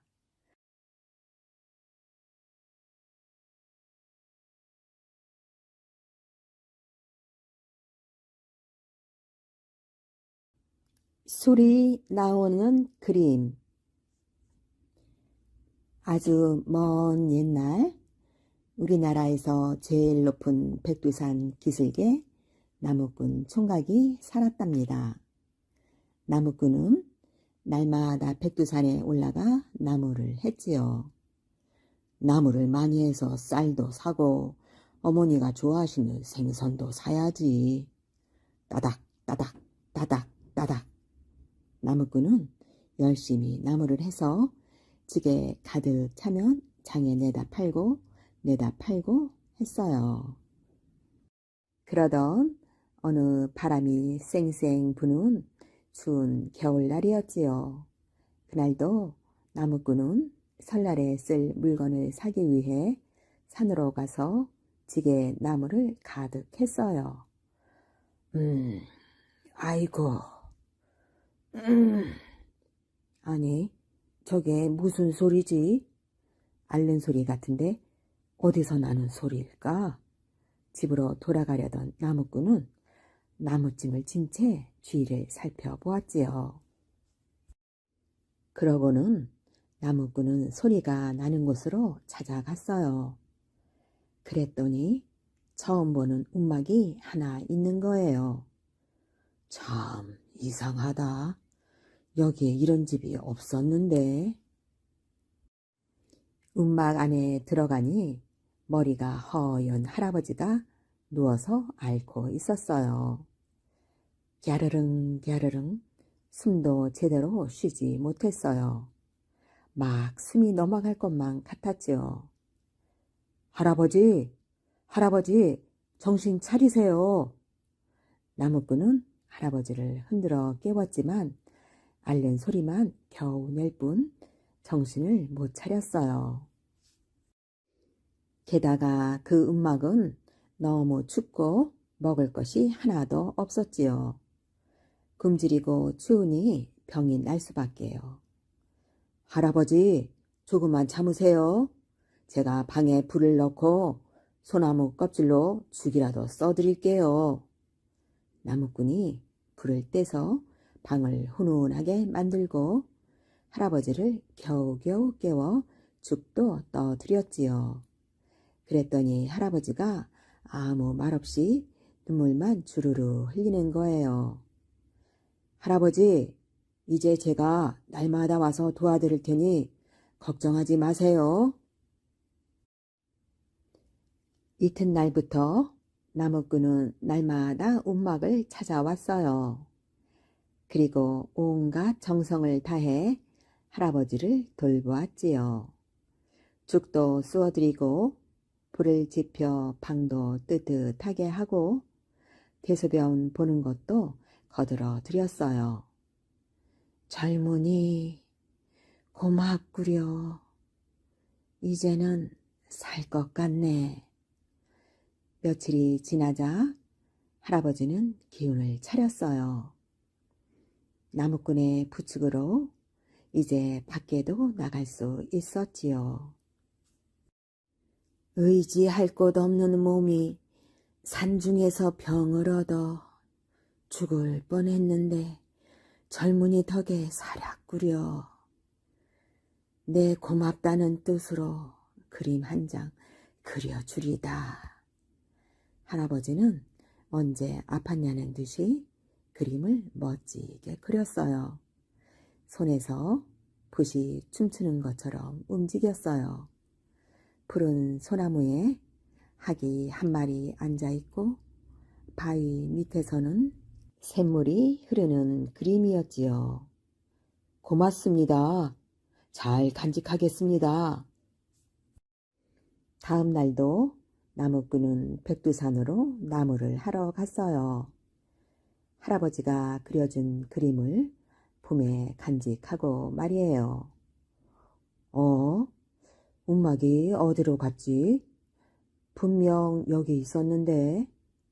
나무꾼은 어리둥절해서 고개를 갸웃했지요. 그 움막이 감쪽같이 사라져 버린 거예요. 아무리 찾아도 움막도 할아버지도 보이지가 않았어요. 나무꾼은 나무를 하다가 그림이 생각나 꺼내 보았어요. 참 멋지다. 목이 마른데 이 샘물이 진짜 물이면 얼마나 좋을까. 나무꾼은 그림 속의 샘물을 만져보았지요. 그런데 이게 웬일일까요? 그림 속의 샘물이 진짜 맑은 샘물로 변하는 거예요. 그뿐이 아니었어요. 학이 날개를 살랑살랑 움직였지요. 나무꾼은 두 손으로 샘물을 마셨어요. 그런데 마셔보니 그건 물이 아니고 술이었어요. 그 술을 마셔서 그런지 정신이 맑아지고 힘이 막 솟아났지요. 그제야 나무꾼은 깨달았어요. 그 할아버지는 신선이셨구나. 나무꾼은 할아버지도 없는데 산에다 넙죽 절을 하고 헐레벌떡 집으로 돌아왔지요. 어머니, 이 그림 좀 보세요. 술이 나오는 그림이에요. 이 술을 마시면 피로가 풀리고 힘이 솟아요. 세상에, 술맛이 정말 좋구나. 참 향기롭다. 착한 나무꾼은 이웃 사람들에게도 술을 나누어 주었어요. 그 술을 마셨더니 아프던 게 사라졌어. 일을 너무 해서 피곤했는데 그 술을 마시니까 개운해. 한참 자고 일어난 것처럼 몸이 가벼워. 사람들은 모두 기뻐했지요. 이렇게 해서 술이 나오는 그림에 대한 소문은 멀리 퍼져 나갔어요. 그림 속에 술을 마신 사람들이 하나 둘씩 나무꾼의 집으로 인사를 하러 왔지요. 젊은이 고맙네. 아무도 못 고치는 병을 그 술이 고쳐주었다네. 병이 나은 할아버지는 쌀을 잔뜩 실어오고 건강해진 할머니는 비단을 한 보따리 이고오고 어떤 사람은 가족을 모두 데리고 와서 인사를 했어요. 나무꾼은 점점 부자가 되었어요. 술이 나오는 그림에 대한 소문을 원님도 들었어요. 그 원님은 백성들의 가난을 돌보지 않고 자기 욕심만 채우는 사람이었지요. 신기한 그림이 탐이 난 원님은 나무꾼을 꽁꽁 묶고 끌고 갔어요. 원님이 죄 없는 나무꾼을 다그치는데 갑자기 머리가 허연 누인이 나타났어요. 백성을 잘 돌봐야 할 원님이 어찌 그리 욕심이 많은고? 왜 착한 사람의 물건까지 탐을 내느냐? 원님과 포졸들은 무서워서 어쩔 줄을 몰랐지요. 그런데 나무꾼이 얼굴을 들어 살펴보니 글쎄 그 움막에 살던 할아버지였어요. 할아버지는 원님을 호통치고 그림을 빼앗더니 그림 속의 학을 한번 문질렀어요. 그러자 그림에서 진짜 학이 훨훨 날개짓을 하며 나오더니 노인과 나무꾼을 태우고 날아갔어요. 나무꾼이 사는 백두산 쪽으로 아주 멀리 멀리 훨훨 날아갔어요. 소금 장수와 이상한 뼈. 옛날에 소금 장수가 살았습니다. 소금 장수는 날마다 무거운 소금을 지고 이 동네 저 동네 소금을 팔러 다녔습니다. 소금 사려! 소금 사려! 이렇게 외치면서 말입니다. 소금 장수가 이 동네 저 동네 돌아다니다가 어떤 고개 밑까지 왔는데 돌아다니다 보니 다리도 아프고 허리도 아프고 좀 쉬어야 했습니다. 그래서 길가에다 소금짐을 받쳐놓고 쉬고 있는데 무심코 옆을 보니 사람 정강이뼈 같은 게 있는 거예요. 이게 웬 사람 뼈지? 소금 장수는 심심하던 차라 뼈다귀를 주워들고 만지작거리다가 자기 정강이에 대보았어요. 대보니까 자기 정강이 뼈만 하였어요. 이 뼈다귀 내 정강이 뼈와 아주 똑같네. 소금 장수는 그렇게 말하고 도로 그 자리에 놓았지요. 그런 다음 일어나서 소금짐을 지고 가는데 이 뼈다귀가 글쎄 소금 장수를 졸졸 따라오는 거예요. 허연 뼈다귀가 자기 뒤를 졸졸 따라오니 얼마나 꺼림칙하겠어요. 그래서 소금 장수는 이 뼈다귀를 따돌리려고 빨리 걸었습니다. 그랬더니 뼈다귀도 빨리 따라오는 거예요. 그래서 이번에는 뼈다귀를 앞세우려고 천천히 걸었지요. 그랬더니 뼈다귀도 천천히 따라오네요. 소금 장수가 빨리 걸으면 빨리 따라오고 느리게 걸으면 느리게 따라오고 한번 따라붙은 뼈다귀는 절대 떨어지지 않았어요. 소금 장수가 걸으면 뼈다귀도 걷고 소금 장수가 쉬면 뼈다귀도 쉬고 소금 장수가 뒷간 가면 뼈다귀도 뒷간 가고 그러다 날이 저물어 주막에서 잘 때면 이 뼈다귀도 소금 장수 옆에 들어 누워 자는 거예요. 소금 장수는 겁도 나고 귀찮기도 해서 뼈다귀를 떼어버리려고 별별 수를 다 썼지요. 하지만 한번 따라붙은 뼈다귀는 절대 떨어지지 않았어요. 하루는 어느 곳을 지나는데 저 멀리 보이는 동네에서 무슨 잔치를 벌이는지 사람들이 많이 모여서 떠들썩했어요. 소금 장수는 뼈다귀를 보고 말을 했지요. 야, 뼈다귀야. 저기 저 동네에 무슨 잔치가 있는 모양이다.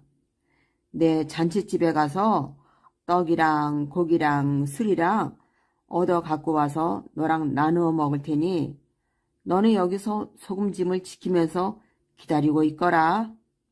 그랬더니 뼈다귀가 따라오지 않고 가만히 있었어요.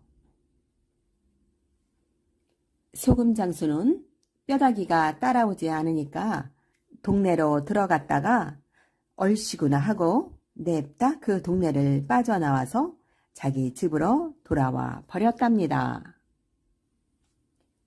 그리고 난 뒤 몇 해가 지났습니다. 소금 장수는 귀찮게 따라다니던 뼈다귀를 떼어버리고 잘 살았는데 잘 살다 보니 그 뼈다귀가 어찌 됐는지 영 궁금했어요. 그래서 하루는 큰 마음 먹고 그 자리에 가보았지요. 가보니까 아무리 찾아도 뼈다귀는 없고 썩은 소금 찌개만 남아 있었어요. 그리고 그 길가에 조그만 오두막집이 한 채 있었어요. 어라, 이 집은 못 보던 집인데. 소금 장수는 이상한 생각이 들었지요. 그때 마침 해는 지고 잘 곳이 없었어요. 그래서 소금 장수는 이 오두막집 문을 두드렸지요. 그랬더니 폭삭 늙은 할망구가 나와 무슨 일이요? 저 지나가는 나그네인데 하룻밤만 자고 갈 수 있을까요? 늙은 할망구는 소금 장수를 보더니 그러라고 하였어요. 방에 들어가니 지인 할망구가 소금 장수더러 자꾸 이야기를 하라고 하였어요. 소금 장수는 무슨 이야기거리가 있어야 이야기를 하지요 하고 뺐지요. 그랬더니 할망구는 이야기 없는 사람이 어디 있수? 본 것도 이야기, 들은 것도 이야기, 겪은 일도 이야기인데 어서 겪은 이야기라도 해보슈 하면서 자꾸 이야기를 하라고 졸랐어요. 그래서 할 수 없이 소금 장수는 그럼 전에 겪은 일이나 이야기해 보지요 하고 운을 뗐어요. 제가 몇 해 전에 소금 장수를 하면서 여기저기 돌아다닐 때 일인데요. 하루는 어떤 고개 밑에 왔을 때 다리도 아프고 힘도 들고 해서 소금 짐을 부려놓고 그 옆에서 제가 쉬고 있었지요. 그런데 옆을 보니 사람 정강이 뼈 같은 게 있습디다. 그래서 심심풀이로 그 뼈다귀를 집어들고 내 정강이에다 대보면서 내 정강이 뼈와 아주 똑같네 하고 말했지요. 그래서 할망구가 눈을 반짝이며 물었어요. 그러고는 도로 놔두었는데 이 뼈가 나를 졸졸 따라다니는 거예요. 뼈다귀가? 할망구가 놀란 듯이 물었어요. 그렇다니까요. 이 뼈다귀가 얼마나 이상한 뼈다귀인지 내가 빨리 걸으면 저도 빨리 걷고 내가 천천히 걸으면 저도 천천히 걷고 그러면서 나만 졸졸 따라다니는 거예요. 그래서 할망구가 또 물었어요. 그렇게 늘 내 뒤만 졸졸 따라다니니 얼마나 꺼림칙하겠어요? 심지어 제가 주막에 들어가서 자면 이 뼈다귀도 따라와서 제 옆에 딱 붙어서 잤다니까요. 오호, 그래? 할망구의 눈이 휘둥그레졌지요. 저는 겁도 나고 귀찮기도 해서 뼈다귀를 떼버리려고 별별 수를 다 썼답니다. 그래? 그래서 떨어졌어? 할망구가 조금 더 다가와 물었어요. 웬걸요? 어찌나 질긴 뼈다귀인지 절대로 안 떨어지는 거예요. 그래서 어쨌는데? 할망구가 다시 조금 더 다가와 물었습니다. 하루는 어떤 동네 앞을 지나는데 그 동네에서 무슨 잔치가 벌어졌는지 사람들이 많이 모여서 시끌벅적하니 떠들고 있는 거예요. 그래서 할망구가 조금 더 바짝 다가와 물었습니다. 그래, 바로 이 자리에다 소금짐을 부려놓고 뼈다귀 보고 저 동네 잔치집에 가서 떡이랑 고기랑 술이랑 얻어와서 너랑 먹을 테니 너는 여기서 이 소금짐을 지키면서 기다리고 있어라. 이러고는 동네로 들어가니 뼈다귀는 따라오지 않고 그대로 있었어요. 그래서 할머니가 이번에는 코앞까지 바싹 다가와 물었어요. 그래서 저는 동네 안으로 들어갔다가 그 길로 냅다 달아나 집으로 와버렸지요. 그러고 몇 해가 지났는데 오래 지나고 보니 그 뼈다귀가 어찌 됐는지 궁금해서 견딜 수가 있어야지요. 그래서 여기 다시 와 보았는데 뼈다귀고 뭐고 아무것도 없네요. 참, 그 뼈다귀는 어찌 된 건지. 이렇게 소금장수가 고개를 갸우뚱 하니까 할망구가 조그맣게 뭐라고 중얼거렸어요. 할머니, 뭐라고요? 잘 안 들려요. 그랬더니 할망구가 소금장수 귀에 바싹 다가와서는 내가 버린 그 뼈다귀가 바로 나다! 이러면서 소금장수한테 와락 달려들어 잡아 먹어 버렸답니다. 벽시 한알. 옛날에 며느리 셋을 둔 사람이 있었어요. 나이가 들어서 이제 재산을 며느리한테 맡겨야 할 텐데 어느 며느리가 좋을지 아무리 생각해도 잘 모르겠어요. 그래서 시험을 해보기로 하고 새 며느리를 불렀어요. 먼저 맏 며느리한테 벽시를 하나를 주고는 아주 귀한 것이다. 잘 받아두어라. 그랬어요. 맏 며느리가 밖에 나와 들여다보니까 겨우 벽시 하나이었어요. 그래서 길바닥에 휙 하고 버리고 말았어요. 그 다음으로 둘째 며느리한테 벽시를 하나 주고는 아주 귀한 것이다. 잘 받아두어라. 그랬답니다. 둘째 며느리가 밖에 나와 들여다보니까 겨우 벽시 하나이었어요. 그래서 그냥 이 벽시를 홀라당 까먹어 버렸어요. 마지막으로 막내 며느리를 불러 똑같이 벽시를 하나 주었어요. 막내 며느리는 그걸 들고 이리저리 궁리를 했어요. 이걸 주실 때는 무슨 뜻이 있을 텐데. 아, 그렇지. 막내 며느리는 말총을 하나 뽑아서 올가미를 만들었어요. 그러고는 마당 한편에 벽시를 놓고 그 옆에 올가미를 놓고 기다렸어요. 조금 뒤에 참새가 한 마리 날아와 벽시를 먹으려고 했어요.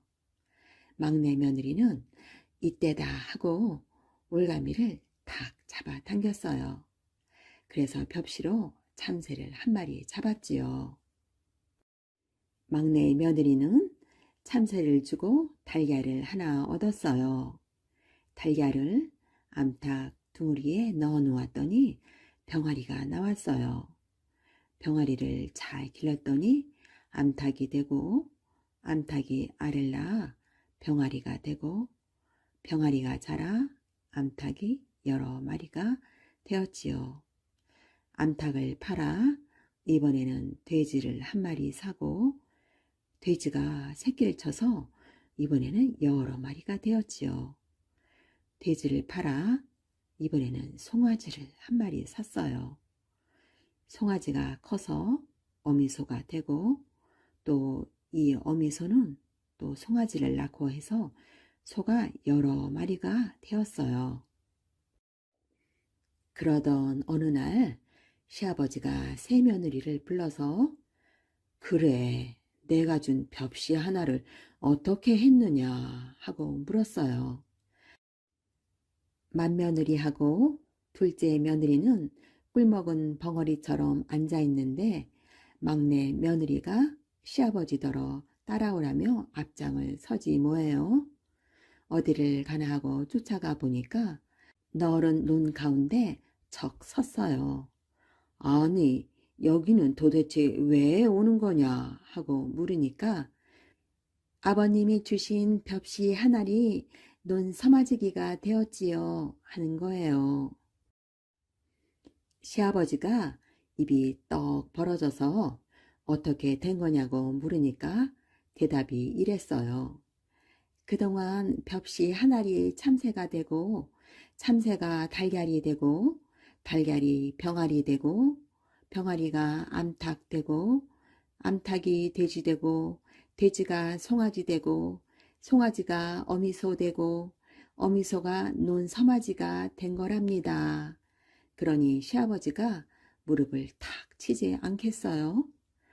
누구한테 재산을 맡겨야 할지 알겠다. 누구긴 누구겠어요? 막내 며느리지요. 줄지 않는 벽가마. 이 세상에는 보기 좋은 것이 참 많지요. 형제가 오순도순 정답게 살아가는 모습도 매우 보기 좋지요.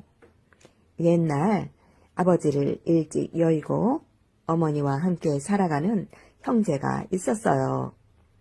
형은 늘 동생에게 힘든 일은 시키지 않았어요.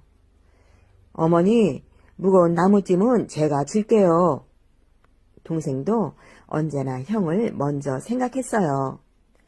찰떡은 형이 잘 먹으니까 형에게 더 주세요. 어머니는 그런 두 아들을 참 자랑스러워 했지요. 형이 어머니에게 물었어요. 어머니, 어떤 때 가장 기쁘세요? 너희 둘이 정답게 지내는 걸 볼 때지. 이번에는 아우가 물어보았어요. 어머니, 소원이 뭐예요? 딱 한 가지 소원이 있지.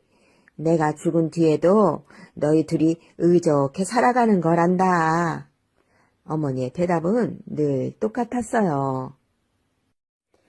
형제가 자라서 어느덧 어른이 되었어요. 형은 결혼해서 아들과 딸을 낳았지요. 그런데 아우가 참한 신부를 맞고 얼마 되지 않아 어머니가 돌아가셨어요. 이제 형제는 따로 살아야 했어요. 형님이 식구도 많으니까 재산을 더 많이 가지셔야죠. 아니야, 너야말로 살림을 새로 차렸으니 돈이 더 들지. 형제는 서로 재산을 적게 가지겠다고 하루 종일 싸우는 거였어요. 그 다음날도 싸웠어요. 결국 형과 아우는 똑같이 재산을 나누었지요. 봄이 되었어요. 형은 논에 나가 부지런히 일을 했지요. 올 농사를 잘 지어 동생을 도와줘야지. 아우도 열심히 땀 흘려 일을 했어요. 농사를 잘 지어야 할 텐데 그래야 형님을 도와드릴 수가 있지.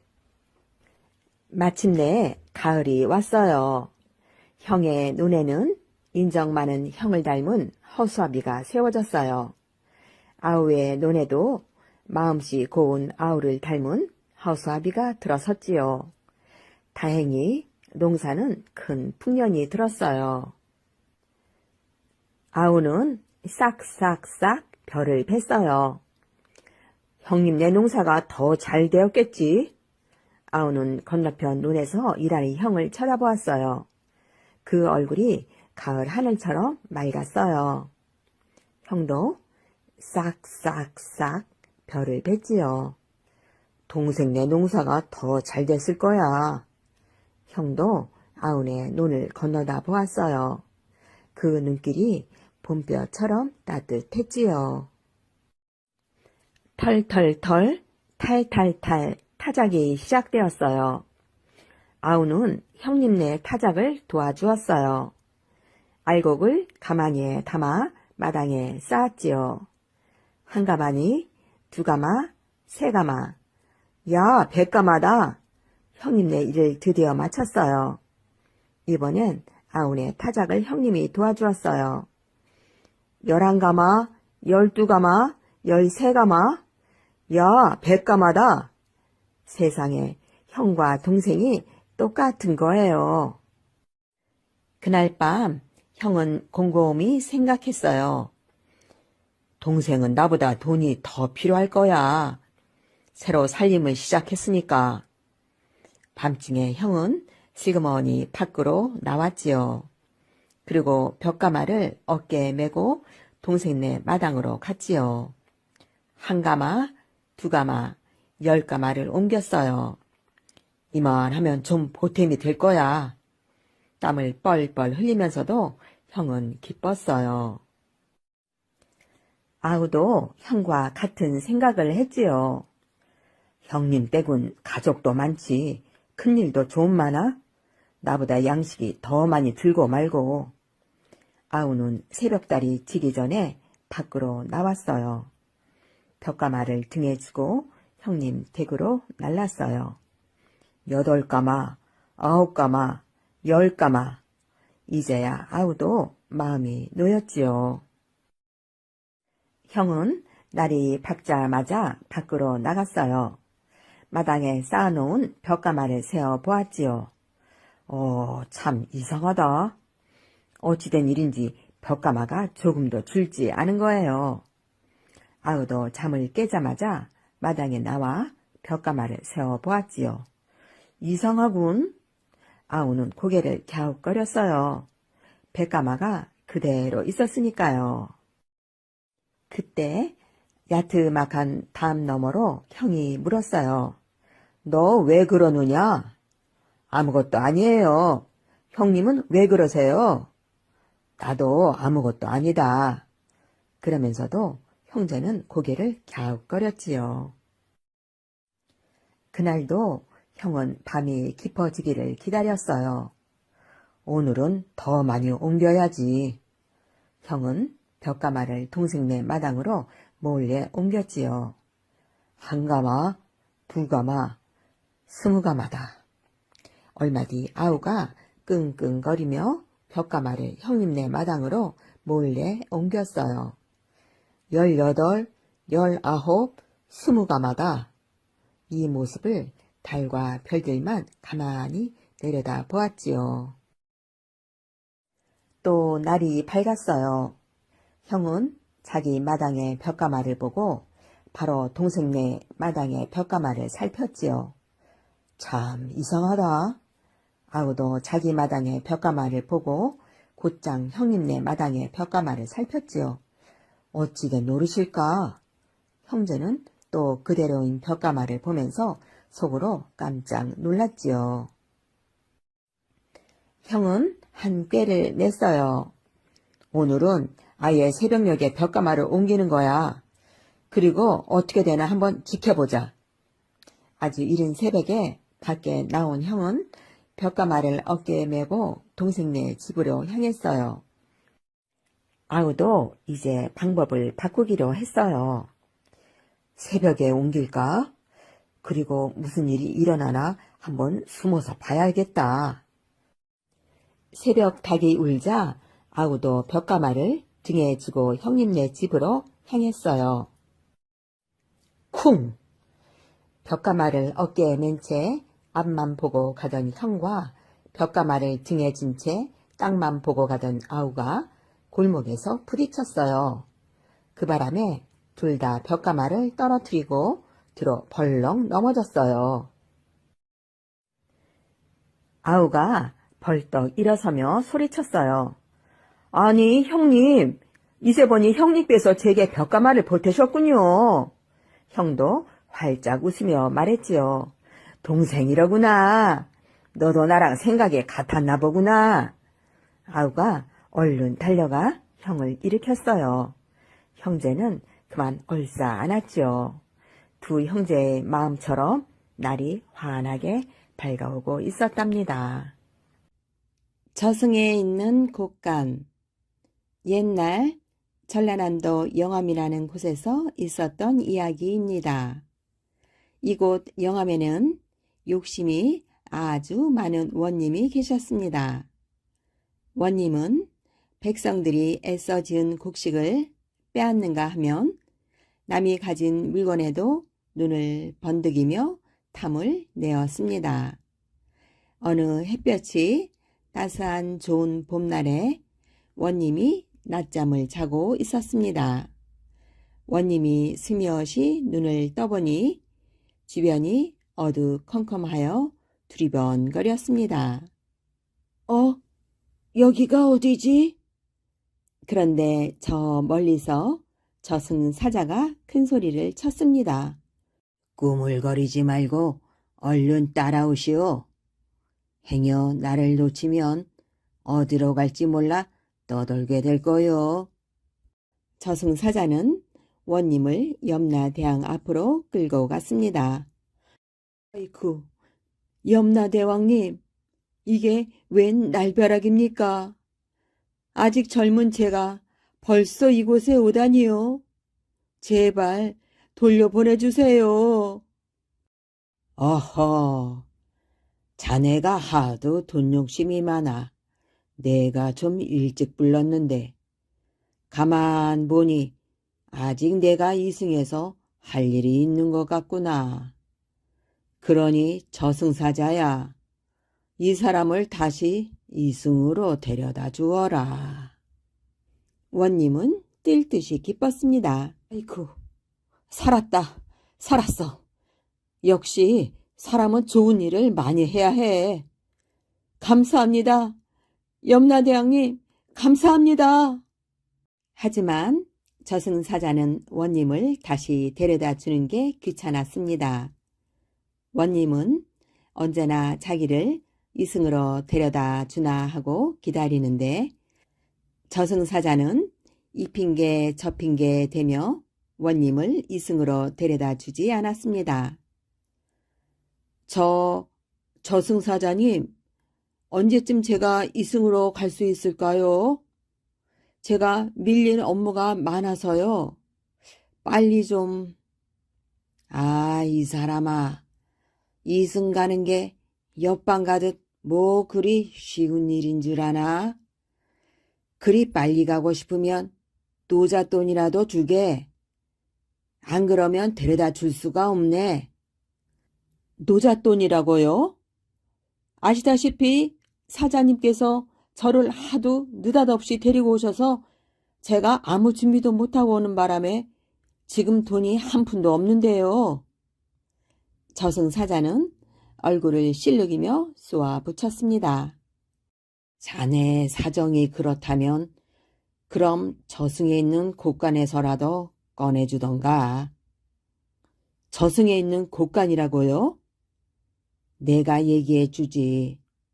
이곳 저승에는 이승에 사는 사람들의 개인 곳간이 있다네. 개인 곳간이요? 그럼 제 곳간도 있단 말씀입니까? 그렇다네. 물론 자네 이름의 곳간도 있지. 전 그런 곳간은 듣도 보도 못했는데요. 그러니 그 곳간에 재물을 가져다 놓을 리가 없으니 텅 비어 있겠네요. 허허, 이 사람아, 어떻게 이승의 사람이 제 집 드나들듯이 저승으로 오갈 수가 있겠나? 이곳의 곳간은 이승에서 남에게 베푸는 선덕이 쌓여지는 저승 곳간일세. 자, 자네의 곳간으로 가보세. 저승사자는 원님을 저승에 있는 원님 곳간으로 데려갔습니다. 여기가 자네 곳간이군. 본인이 아니면 절대 문을 열 수가 없으니 어서 자네가 직접 문을 열어보게. 원님이 곳간의 문을 열자 그곳에는 달랑 집 한 단뿐이었습니다. 예전에 원님이 아기를 낳은 부인에게 던져준 것이었습니다. 어이구, 살아생전에 은덕 좀 베풀지. 자네도 옆 곳간인 덕진 곳간에서 빌려야겠구먼. 저승사자는 덕진 곳간 문을 활짝 열어 제쳤습니다. 덕진 곳간에는 온갖 신기한 물건들이 가득가득 쌓여 있었습니다. 저승사자는 원님의 등을 냅다 때리며 소리쳤습니다. 덕진 곳간에서 빌린 쌀 300석은 꼭 갚아야 하네. 그리고 저승에서 고생하기 싫으면 좀 베풀면서 살게나. 예. 원님은 식은땀을 흘리며 벌떡 일어났습니다. 아이고, 10년 감수했네. 아니, 이게 꿈이야, 생시야? 가만히 있어보자. 내가 덕진 사람에게 쌀을 빌렸단 말이지. 우선 진짜 덕진이란 사람이 있는지 직접 봐야겠다. 원님은 그날로 덕진이란 사람을 찾아 나섰습니다. 온 동네를 수소문하여 마침내 덕진이란 사람을 찾았는데 덕진은 어머니를 모시고 주막을 하는 처녀였습니다. 사람들로 북적이는 작은 주막에는 덕진이 반갑게 손님을 맞이하고 있었습니다. 원님은 자기의 신분을 감추고 누더기를 걸치고 주막을 찾아갔습니다. 밥을 다 먹은 원님이 덕진에게 2냥을 내밀자 아니에요. 1냥이면 됩니다. 그러면서 나머지 1냥을 원님에게 돌려주었습니다. 어허, 내 차림이 이러니 돈을 덜 받는 거로구나. 다음날 원님은 다시 덕진을 찾아갔습니다. 내 급하게 쓸 일이 있으니 돈 10냥만 구워주시게. 덕진은 이유도 묻지 않고 10냥을 내주었습니다. 아니, 내가 자네와 일면식도 없는데 이렇게 돈을 꺼주었다가 떼기라도 하면 어쩌려고 그러시나? 아니, 얼마나 급하게 필요하시면 일면식도 없는 저에게까지 부탁을 하시겠어요. 원님은 눈을 지그시 감고 고개를 끄덕였습니다. 과연 저승곡간이 가득 찰만하구나. 며칠 후 원님은 쌀 300석을 가지고 덕진을 찾아갔습니다. 자, 여기 저승에서 빌린 쌀 300석이요. 요긴하게 잘 썼소. 놀란 덕진은 눈을 화등잔처럼 크게 뜨며 물었습니다. 제가 원님께 쌀을 빌려드렸다니요. 저는 이렇게 많은 쌀을 가져본 적도 없고 원님께 빌려준 적도 없습니다. 원님은 쌀을 내려놓으라 말하고 돌아서며 말했습니다. 더 이상 이유를 묻지 말고 나를 살린 값이다 생각하고 받으시오. 이유는 훗날 알게 될 것이오. 덕진은 쌀 300석의 쌀을 바라보며 생각했습니다. 원님께서 이 쌀 주신 것은 나보고 더 좋은 일을 하라는 뜻일 거야. 그러니 여러 사람을 위해서 이 쌀을 쓰자. 덕진은 쌀을 팔아 강에 다리를 놓기로 마음먹었습니다. 그 강은 비만 오면 물이 넘쳐나 사람들이 지나다닐 수가 없었기 때문이었죠. 얼마 후 강에는 다리가 세워지고 마을 사람들은 그 다리를 덕진 다리라고 불렀습니다.